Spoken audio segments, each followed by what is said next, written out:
চীনের সঙ্গে ঘোষিত বাণিজ্য চুক্তি এগিয়ে নিলে কানাডার ওপর 100% শুল্ক আরোপের হুমকি দিয়েছেন যুক্তরাষ্ট্রের প্রেসিডেন্ট ডোনাল্ড ট্রাম্প।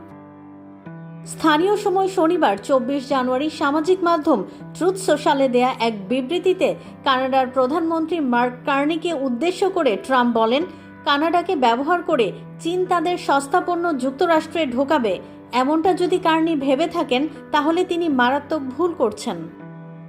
তিনি আরও বলেন, কানাডা যদি চীনের সঙ্গে বাণিজ্য চুক্তি করে তাহলে যুক্তরাষ্ট্রে প্রবেশ করা কানাডার সব পণ্যের ওপর তাৎক্ষণিকভাবে 100% শুল্ক আরোপ করা হবে। ট্রাম্প কানাডার প্রধানমন্ত্রীকে প্রধানমন্ত্রী না বলে গভর্নর কার্নি হিসেবে উল্লেখ করেন।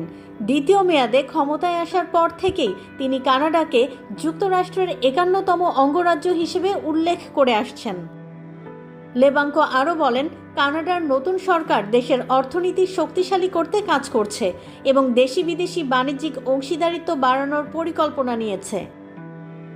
এদিকে কানাডার বাণিজ্য মন্ত্রী ডোমিনিক লেবাঙ্কো বলেন, চীনের সঙ্গে মুক্ত বাণিজ্য চুক্তি করার কোনো তাড়াহুড়া কানাডার নেই। তিনি জানান, গত সপ্তাহে চীনের সঙ্গে যে চুক্তি হয়েছে তা মূলত শুল্ক সংক্রান্ত কিছু গুরুত্বপূর্ণ সমস্যার সমাধানের জন্য। গত বছরের জানুয়ারিতে দ্বিতীয় মেয়াদে যুক্তরাষ্ট্রের প্রেসিডেন্ট হিসেবে দায়িত্ব নেন ডোনাল্ড ট্রাম্প। তারপরই তিনি কানাডার পণ্যে শুল্ক আরোপের হুমকি এবং দেশটিকে যুক্তরাষ্ট্রের 51তম অঙ্গরাজ্য হওয়ার আহ্বান জানিয়ে আসছিলেন। Next level, well done, side by side, fridge.